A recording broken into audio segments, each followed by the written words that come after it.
Gubernur kita membahas Mi'raj para nabi, bahwa semua nabi di-mi'rajkan oleh Allah, diisra'kan oleh Allah. Namun yang sempurna hanya Nabiuna Muhammad sallallahu alaihi wasallam. Tadi saya sebutkan Nabi Adam. Nabi Adam mi'rajnya ketika sujud. Diusir dari surga, ternyata beliau jadi mi'raj. Nabi Yunus terlempar dalam perut ikan, itulah beliau mi'raj. Dan doanya hampir sama dengan Nabi Adam. Bedanya Nabi Adam memulai dengan Rabbana zalamna, ya Allah kami yang salah.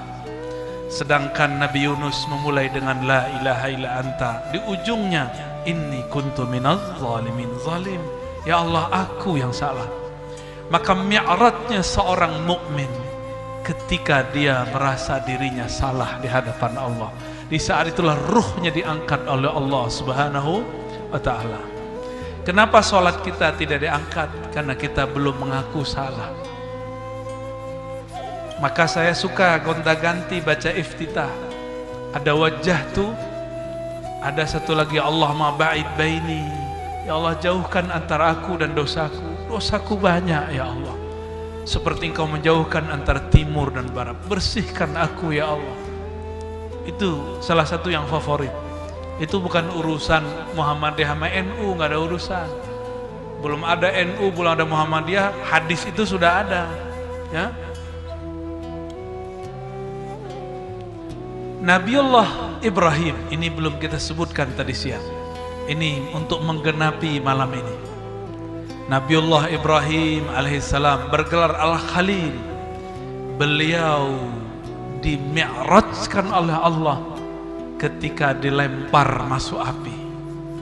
Api pun menjadi dingin karena Allah berfirman, ya nar kuni bardan wa salaman ala Ibrahim.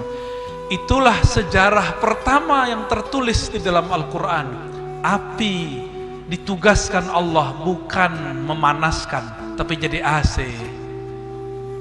Ya nar kuni bardan. Barulah saya faham kenapa energi listrik ketika diolah bisa menjadi dingin. Itulah AC. Listrik dari api, tapi dengan izin Allah diilhamkan kepada hamba-hambanya menjadi AC yang sejuk dan dingin. Itulah yang terasa pada Sayyidina Ibrahim. Di saat beliau dilempar, malaikat Jibril temannya datang. Hei Ibrahim, maukah engkau aku bantu? Apa jawaban Nabi Ibrahim? Hasbunallah wa ni'mal. Inilah ruhnya terus naik. Cukuplah Allah penolongku, cukuplah Allah wakilku. Maka kalimah ini lebih dahsyat daripada kalimah Nabi Adam. Datang lagi malaikat angin, datang lagi malaikat hujan, datang malaikat bumi, datang semua malaikat yang ditugaskan Allah untuk berkhidmat kepada nabi-nabinya. Semua ditolak Nabi Ibrahim. Semua malaikat marah, tapi Nabi Ibrahim tidak marah. Wajar kalau para nabi bukan dari kalangan malaikat, tapi dari kalangan manusia. Meskipun tubuh kita terlihat lemah, ternyata ruhani nabi-nabi kita sangat kuat. Bayangkan seandainya malaikat Jibril yang jadi rasul dibakar balik. Coba bakar saya, dibakar balik. Untung nabi kita bukan malaikat. Susah bangun sedikit dibakar tuh rumahnya tuh. Jadi ternyata manusia yang kenal Allah lebih sabar daripada malaikat-malaikat muqarrabin. Paham kenapa manusia jadi khalifah di muka bumi? Tapi manusia yang tidak kenal Allah pun lebih hina dari binatang ternak. Nauzubillah min dzalik. Pendek kata, sampailah kepada mi'raj Nabi Ibrahim. Sekarang pindah ke Nabi Muhammad sallallahu alaihi wasallam. Setiap nabi ada mi'rajnya. kepanjangan kalau diceritakan. Nabi Musa pingsan dulu baru Mi'raj. Semuanya Mi'raj dengan ruhnya, sedangkan Nabiullah Muhammad SAW Mi'raj bahkan satu helai di rambutnya, di tubuhnya tidak tersisa dan tidak satu pun yang terbakar. Nabi Muhammad diizinkan naik ke arasnya, sedangkan malaikat Jibril tidak diizinkan. Jika dia naik, dia hancur. Nabi Muhammad satu helai rambutnya tidak ada yang terbakar, malaikat Jibril tidak sanggup. Maka siapakah yang jadi guru, Jibrilkah atau Sayyiduna Nabi Sallallahu Alaihi Wasallam? Maka di akhir zaman ini saya sampaikan, yang jadi guru bukanlah Jibril alaihissalam. Saya ngomong begitu Jibril pasti mengiyakan. Yang jadi guru adalah baginda Nabi Muhammad Sallallahu Alaihi Wasallam. Malaikat itu hanya berkhidmah kepada Rasulullah Sallallahu Alaihi Wasallam. Maka dalam ijazah saya sudah ganti. Bukan dari Nabi, dari Jibril, dari Allah. Bukan. Dari Nabi, langsung dari Allah Subhanahu wa ta'ala. Itu yang sahih. Bagaimana mungkin seorang Jibril yang gak bisa tembus ke aras menjadi gurunya Nabi Muhammad Sallallahu Alaihi Wasallam? Dia hanya khadamnya Rasulullah Sallallahu Alaihi Wasallam. Dia pasti ridho saya ngomong begini ya. Alhamdulillah. Kalau enggak nanti kita bisa sidang.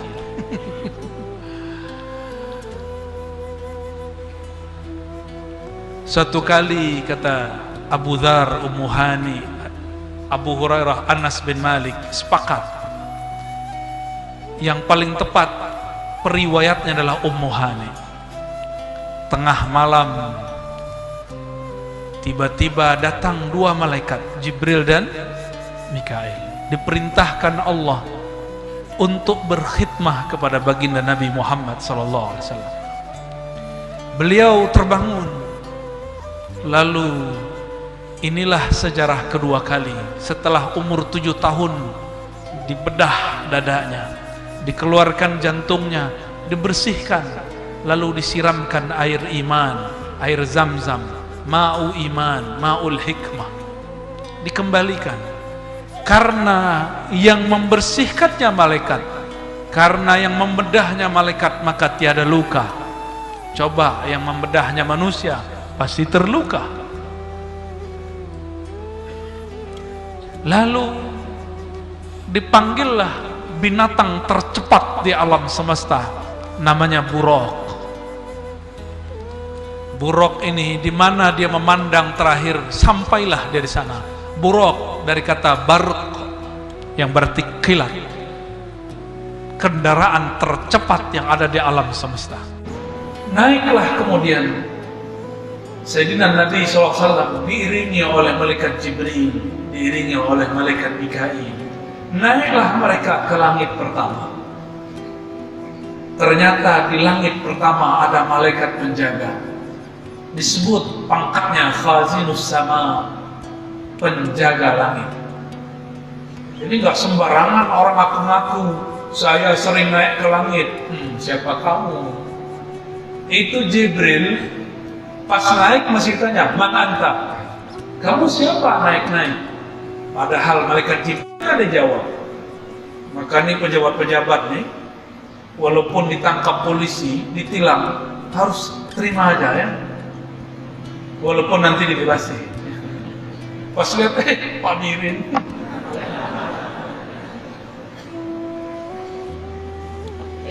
Jangan seperti yang ada di berita-berita itu.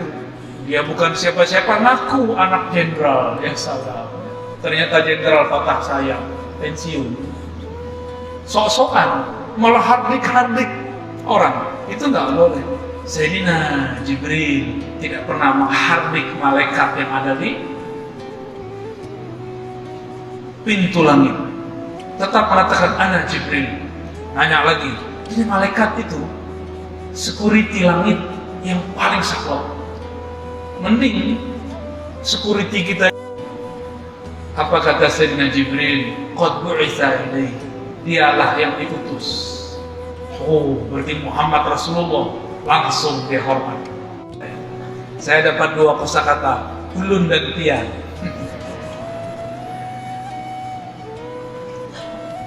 Sampailah di langit pertama. Ternyata di situ ada Nabi Adam alaihissalam. Ada Nabi siapa? Nabi Adam alaihissalam. Di riwayat Bukhari itu tidak disebutkan di mana. Cuma di satu riwayat dikatakan ini Nabi Adam di langit pertama. Beliau melihat ke kanan, senyum, melihat ke kiri, nangis. Bertemu Nabi Muhammad, disapa. Kata Nabi Adam, marhaban bi'ibnis salih wa nabiyyis salih. Selamat datang wahai keturunanku yang saleh, wahai Nabi yang saleh. Jadi dua sapaannya, satu sebagai keturunan, satu sebagai Nabi. Kalau sebagai Nabi lebih tinggi pangkat Nabi Muhammad Sallallahu Alaihi Wasallam.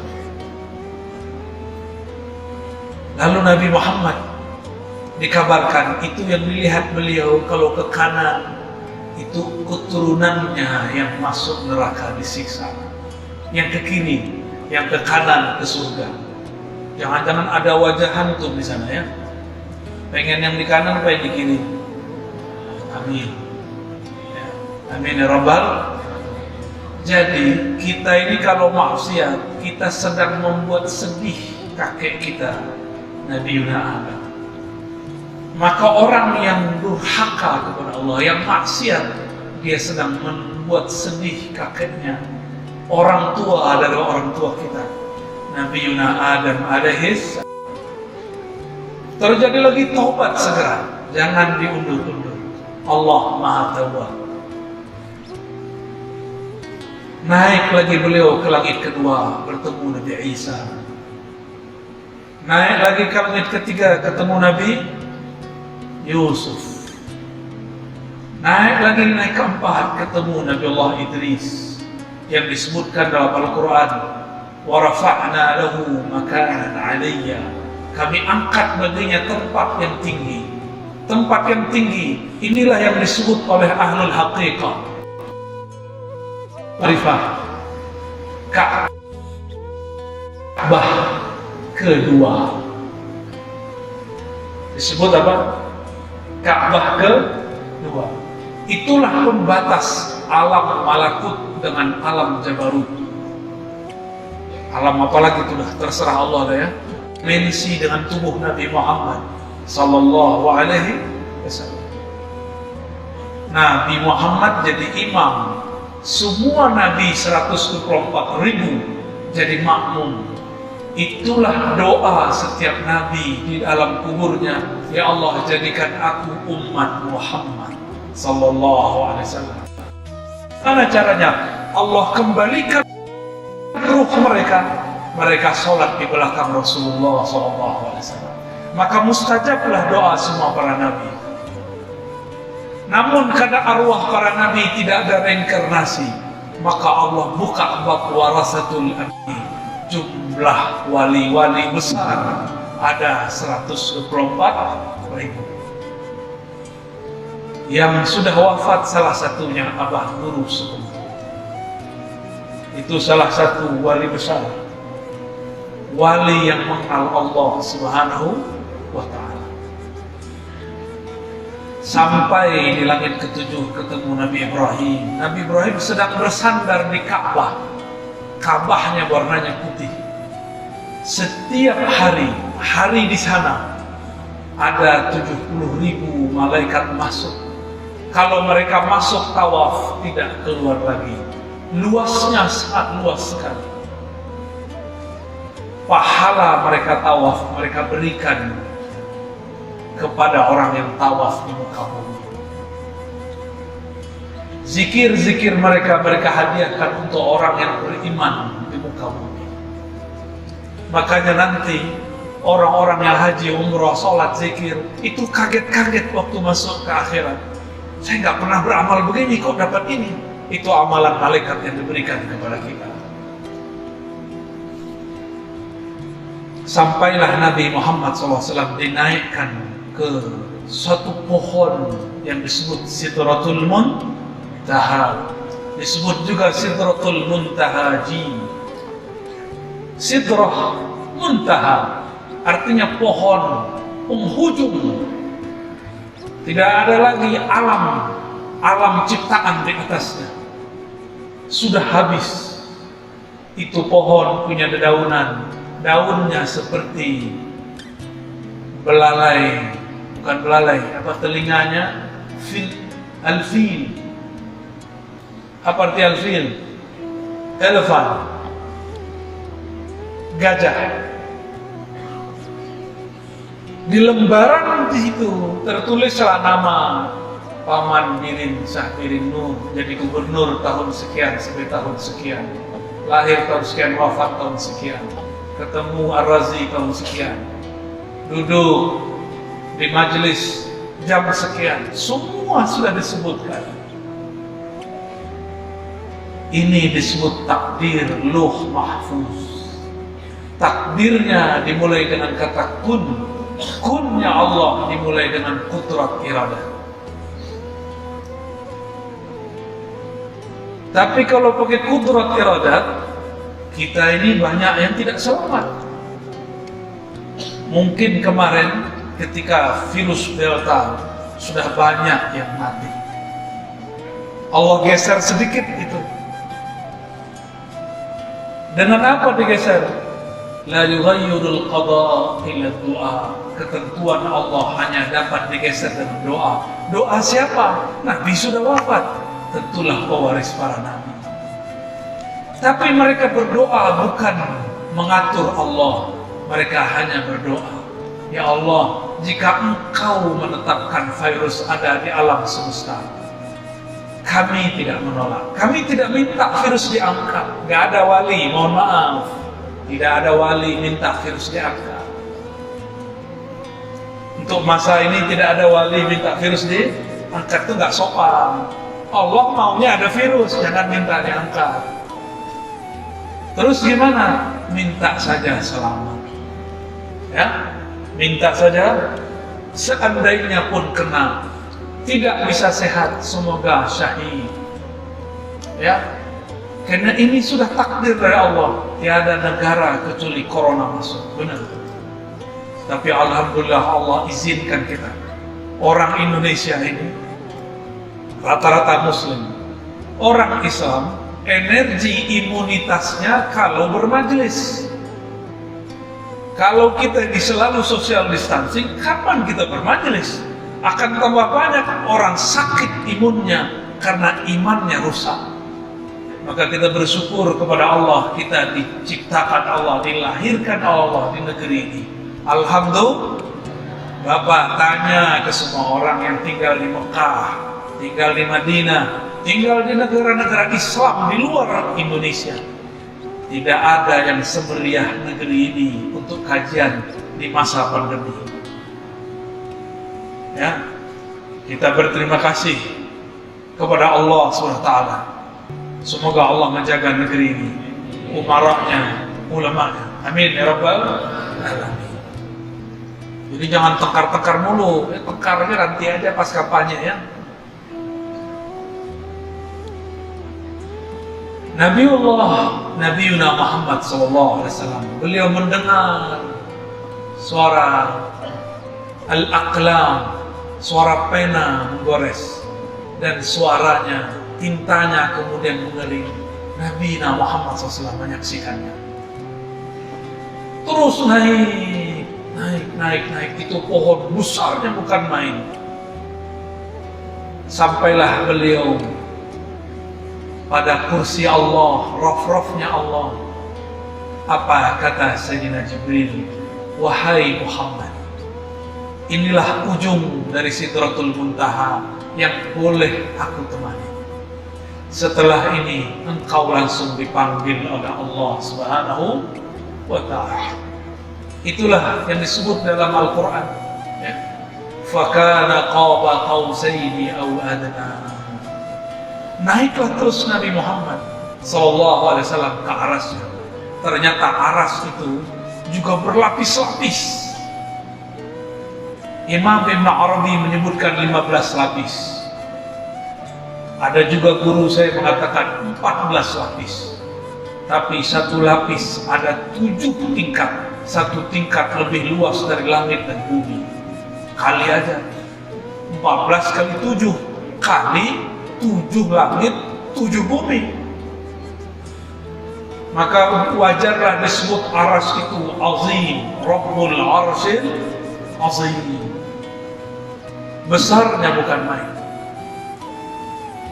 Coba perhatikan, Jibril bisa naik? Enggak. Yang boleh naik siapa? Nabi Muhammad SAW. Ruhnya para nabi boleh naik, tapi tidak sampai ke puncaknya. Puncak daripada aras, disitulah Rasulullah sujud, kharra sajidah, menerima titah dari Allah 50 sholat. Jadi Nabi Muhammad di sana bukan begini ngeliatin Allah, bukan. Itu kan bayangan anak SD itu. Ya. Begini, emang berani melihat Allah? Coba ketemu paman pirin aja berani nggak natap muka dia hadap-hadapan? Nggak berani. Kalau saya berani. Lihat sini paman pirin. Kita ketemu guru yang sangat karismatik, tatap wajah kita nggak berani, kecuali rame-rame begini, ya nggak?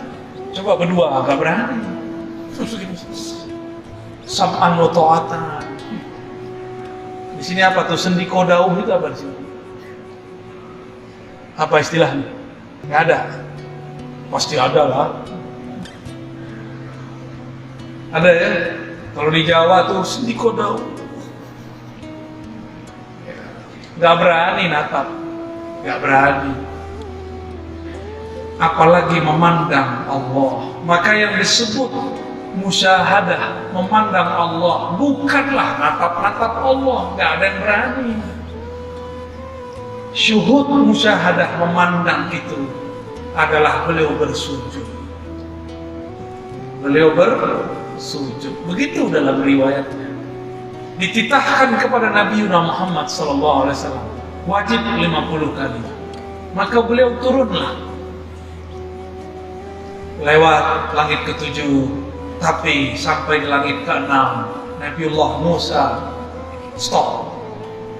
Bro Muhammad, tunggu.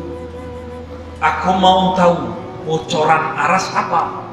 Itu Nabi Musa nggak tahu. Jadi Nabi itu nggak mengerti tingkatan Nabi di atasnya. Sampai begitu. Nabi Musa pun tidak tahu yang terjadi pada Nabi Muhammad SAW. Begitu tingginya makom Nabi kita. Nabi Muhammad pura-pura polos itu. Nabi Muhammad kan biasa. Beliau ini pintar memerankan sesuatu. Sampai di langit ke-6 ditanya oleh Nabi Musa, "Hei, Bro Muhammad, ada pesan apa dari aras?" Kata Nabi Muhammad SAW, 50 sholat. Kaget dia. Hah? 50? Cius. Masa? Nabi Muhammad ini pemalu. Beliau ini asyaddu hayaan, sangat pemalu. Dikasih 50 beliau turun. Nabi Musa kan kalam Allah SWT ada pada dirinya, maka disebut kalimullah. Maka agak berani dikit ngomong. Maka saat Nabi Musa berbicara, itu bukanlah Nabi Musa yang berbicara, tapi Allah lagi sedang berbicara melaluinya. Hei Muhammad, umatku Bani Israel. Allah akan ngomong, hamba-hambaku Bani Israel.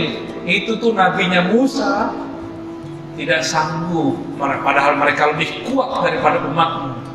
Benar ya? Lebih kuat dari kita. Generasi micin, generasi smartphone, generasi rebahan.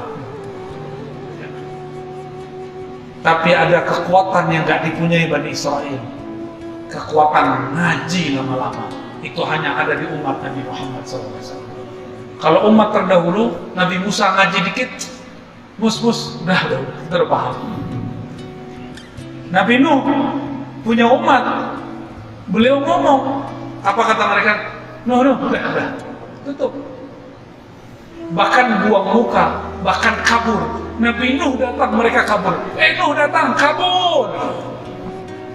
Kurang ajar kan umat Nabi Nuh? Gimana nggak stres jadi Nabi di masa itu? Kebayang nih Pak Kiai, para tuan guru, kita datang jamaah bubar, tersinggung nggak? Ini kan ustadz-ustadz ini orang-orang tersinggungan ini ya. Masa saya datang dia keluar? Ente siapa? Emang wali? Itu Nabi Nuh aja tahan banting. Biasa aja.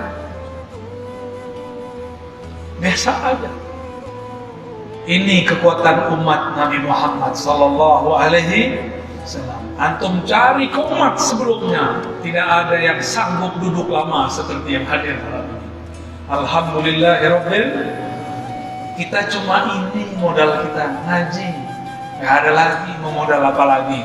Sholat gak khusyuk, sedekah gak ikhlas, puasa ngeluh, apalagi haji umroh riya, posting lagi mendengarkan azan di Masjidil Haram. Itu sum'ah tuh. Makanya Allah marah, gak dibolehin sekarang haji umroh ya. Kita nggak tahu tahun ini ada haji atau enggak. Seharusnya kita berangkat, nggak jadi berangkat lagi ya. Ya sudahlah. Yang penting Allah ridho. Kata Nabi Musa, umatku banyak yang kuat-kuat, tapi tidak satu pun sanggup. Udah minta rukhsah, minta dikurangi. Karena yang ngomong itu Allah lewat Nabi Musa, maka Nabi Muhammad naik. Kalau Nabi Musa bin Imran yang ngomong, untuk apa Nabi Muhammad naik? Ini yang jarang diungkap. Ya? Oh, Allah lagi nitipin kalam lewat Nabi Musa. Ya udah naik. Sampai 5 kali naik. Maka beliau kemudian masih dibilang oleh Nabi Musa, udahlah kalau bisa nggak ada sama sekali. Berarti Nabi Musa disayang sama kita, benar nggak? Benar ya? Antum kesal sama Nabi Muhammad, nggak mau naik. Yang terakhir kali, kan kalau perlu nggak ada sholat ya. Kesal sama Nabi Muhammad. Justru Nabi Muhammad sayang sama kita. Sayang gimana? Kalau umatku tidak ada komunikasi dengan Allah 5 waktu saja, maka yang terjadi umatku berhati yang mati. Maka beliau mengatakan, aku malu untuk naik. Ini cara Nabi Muhammad untuk tetap menghargai Nabi Musa. Turunlah sampai di muka bumi. Esok hari diejek. Pendek cerita, saya nggak ceritakan beliau setelah turun. Coba perhatikan, ini kan kajian ma'rifat dalam Isra dan Mi'raj. Kata ulama kita dalam kitab-kitab ilmu ma'rifat, salatul mu'min, as-salatu mi'rajul mu'min. Salat itu mi'rajnya orang yang percaya kepada Allah. Udah mi'raj belum? Belum ya? Akalnya mi'raj. Benar? Akalnya melayang ya? Melayang kemana? Melayang ke rumah, melayang ke perut ya? Belum mi'raj. Maksudnya apa nih sholat itu mi'rajnya orang yang beriman? Saya ganti. Sholat, as-salatu mi'rajul arifin. Itu yang benar.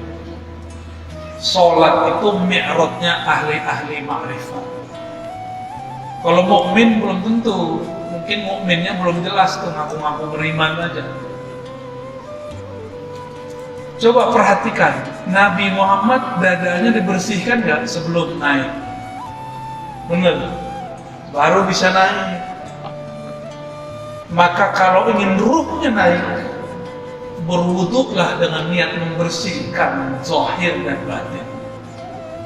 Coba itu caranya Pak. Saya dulu belajar ilmu khusyuk kemana-mana. Tahu-tahu ada seorang guru bilang, kamu mau khusyuk?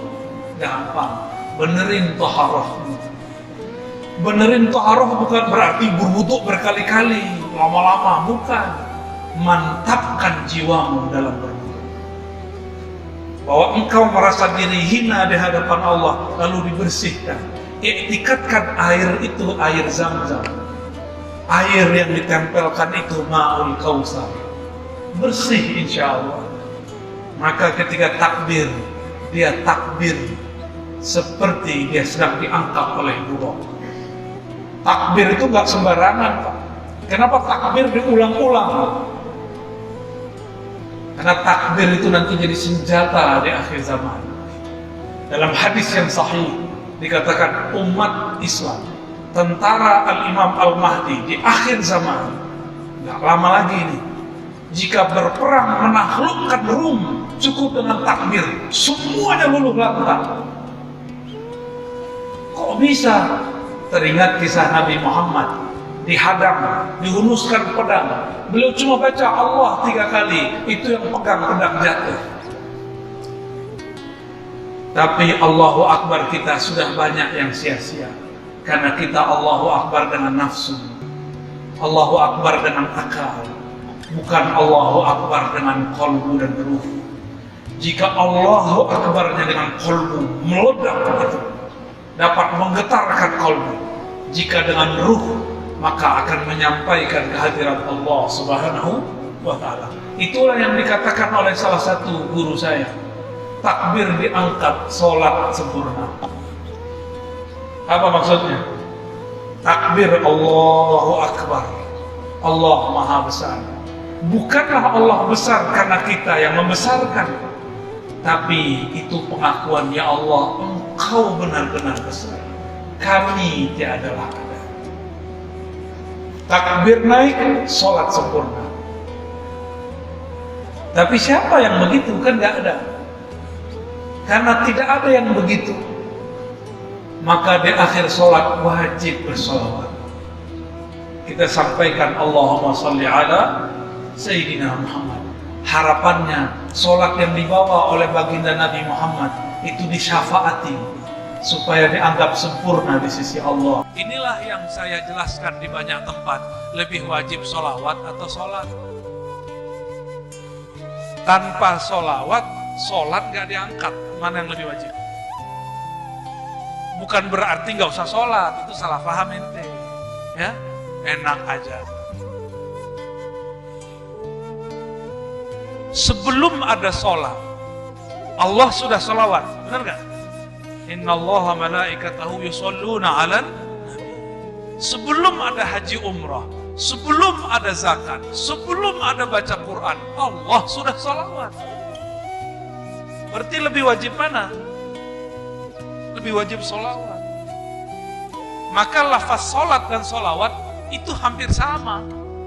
Khams sholawat, 5 sholawat, sama. Baru ngeh ya.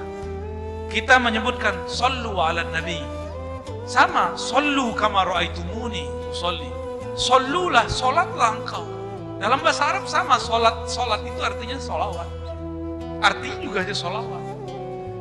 Oh, ternyata itulah yang disebut salat. Sallu kama ra'aitumuni usolli. Kalau engkau salat, maka salatlah seperti memandang aku yang sudah naik ke arasy Allah. Jadi kalau mau salat, hubungkan hati dengan qalbu Rasulullah SAW. Iktikatkan ada Nabi di hadapan, baru takbir. Ya, itu ma'rifat sholat. Hanya boleh segitu keluarnya malam ini. Gak boleh lebih. Sudah 9:30 ya.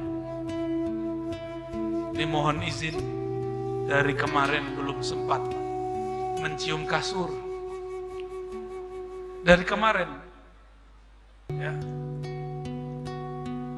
Tapi semakin jauh dari kasur, Allah turunkan ma'rifat berlembur-lembur. Masya Allah, sampai-sampai badan gak tahan. Semoga semua yang hadir qalbunya dibersihkan Allah. Semoga semua yang hadir sholatnya diangkat berkat sholawat. Semoga guru-guru kita, ulama-ulama kita, pemimpin kita saling mendoakan, saling menyayangi, saling kerja bahu-membahu membangun negeri. Allahumma salli wa sallim barik ala sayyidina Muhammad walhamdulillah rabbil alamin. Demikian dari kami. Assalamualaikum warahmatullahi wabarakatuh.